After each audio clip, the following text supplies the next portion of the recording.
Once there was a dog named Julian who wouldn't do the same tricks other dogs did. Julian wanted to do magic tricks. So Julian studied very hard to be a magician. Finally, his hard work paid off. Julian tried his magic trick on the dogs in the neighborhood. Soon Julian was playing to packed dog houses. But after a while, there were fewer dogs in the audience because by now, they'd all seen his one trick. A friend popped up to point out that doing the same trick all the time was getting a little old. But this is the only trick I know. I don't think I can learn any more. His friend reminded him that the magical thing about learning is you can always learn something new. So Julian decided to give it a try. And sure enough, he was successful again, proving once and for all that you can teach an old dog new tricks.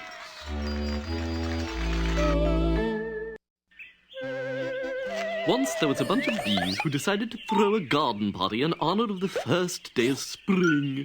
The bees called their party the Bug Ball, and it promised to be the biggest and best bash in the history of the garden. Soon all of Bugdom was abuzz about the ball, and on the day of the party, bugs swarmed to the garden to join in the fun. Everyone came dressed in their finest clothes, but sadly, just as they were starting to celebrate, it started to rain, and rain, and rain. Quick, follow us! The bees buzzed, and everyone made a beeline for the beehive. Soon the hive was full of glum bugs looking out at the rotten weather and moping about the spoiled party. The bees said, "Well, as long as we're stuck here, we might as well eat." Then the crickets sighed, "Well, I suppose we might as well sing a few songs to pass the time." Then the butterflies shrugged, "Well, as long as there's music, we might as well dance." Soon, before the bugs even knew it, they'd forgotten all about the rain, and the first annual Bug Ball was a hopping success. Once there was a cheetah named Charlie. A cheetah, as you may know, is the fastest animal there is. But as Charlie found out, there was one drawback to being the fastest animal. All the other animals were always challenging him to a race. Day in and day out, Charlie defended his title as the world's fastest animal. Not that he minded. Charlie liked the attention he got winning so many races. What Charlie did mind was wearing out so many pairs of running shoes. So Charlie decided to do something that was dishonest, dishonorable, and downright devious. He started taking a shortcut in order to save wear and tear on his shoes. I always win anyway, figured Charlie, so the cheetah continued cheating. Then came one fateful challenge. Charlie took his usual shortcut, but he ran into a little problem. So not only did Charlie lose, but he showed himself to be the cheating cheetah he was. So, as you can see, there is a reason why they say cheetahs never prosper.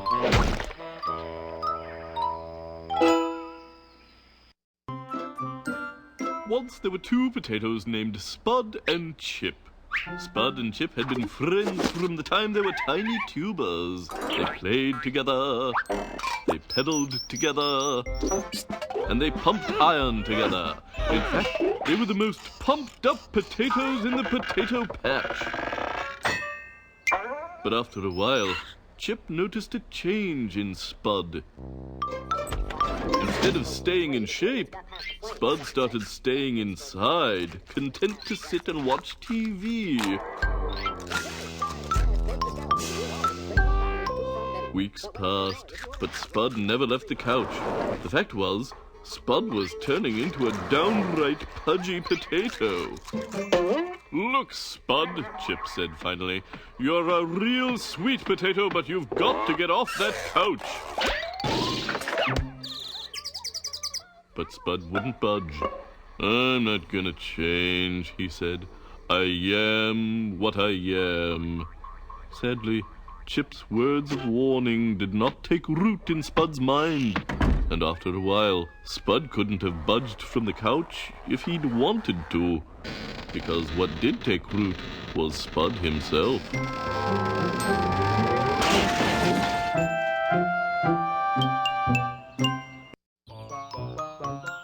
This is a tale of 3 lucky dogs who lived in a beautiful doghouse. The dogs spent the dog days of summer lounging around the lawn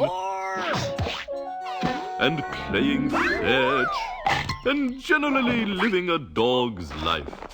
But as time passed, the doghouse started having problems. First, the roof sprang a leak. Somebody should fix that, the dogs said. But nobody thought somebody meant them. Next, they broke the windows.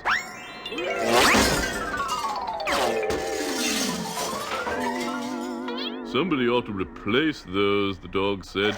But again, nobody would be that somebody. Then termites moved into the walls. Somebody should get rid of those bugs, the dogs all said. But as usual, since each dog thought somebody meant somebody else, none of them so much as lifted a paw to help. And finally, the dogs realized that if nobody will be somebody, everybody loses.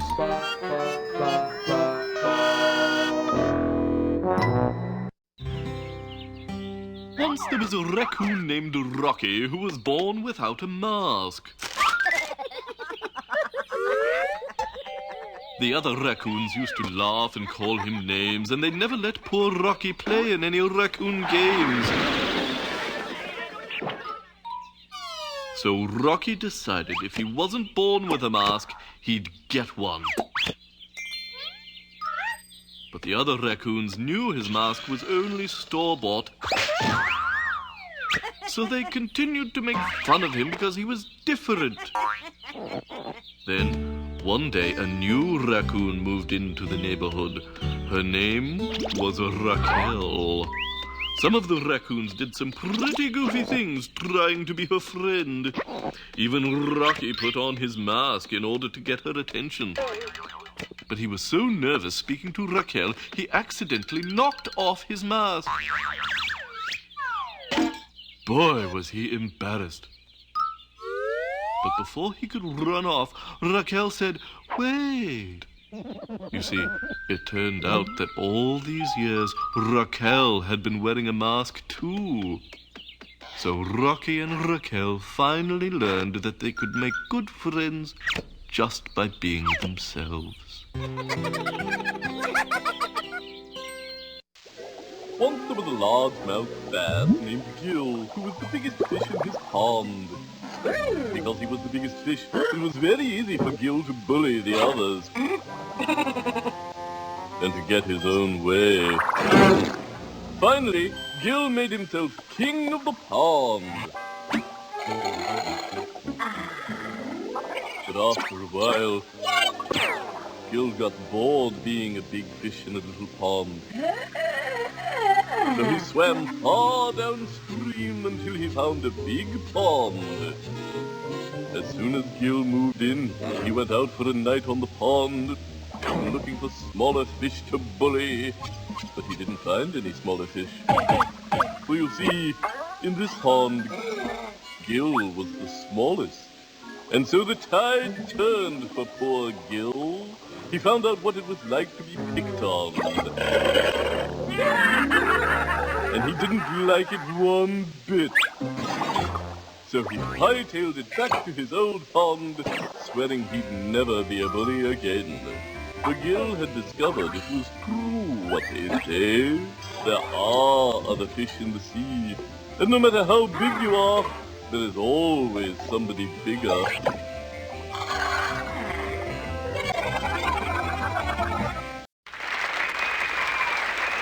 you! Thank you! Thank you very much. Thank you. 1, 2, 3, 4! Oh, we're just a couple of American guys. He's all ears, he's all eyes. Picking and a grinning now, don't you know? At the Corn and Potato Show. Say, Corn Pone, did you know that potatoes are America's favorite vegetable? They're grown in all 50 states, and there are thousands of varieties in the world. Hey, Spud, you seen one French fry? You seen them all. And listen, old great bakeable one. A bushel of corn will produce 2.5 gallons of ethanol, and that means cleaner air. Oh, shucks, Cobber. An acre of potatoes will yield 1,200 gallons of that stuff, and it's a renewable resource. Woo-wee! Reduced emissions! Pay attention here, Chips. Corn is the leading source of sweeteners here in the good old USA. I'll admit it, cornball, but get back down to earth now before your ears pop. Now we're the biggest foods around. Except I grow up and he grows down, but together we can feed the world. You know it's the corn and potato. Corn and potato. Corn and potato show. Thank you. Thank you.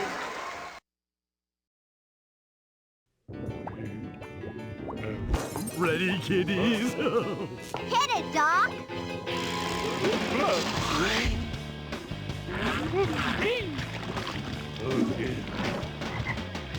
Whoa, it's in tubes. Tubes are cool. See boxes of Tubular Touch Effects for a chance to win a Toys R Us shopping spree and free can of Play-Doh while supplies last. No purchase necessary. See store for details, because I can't remember them all.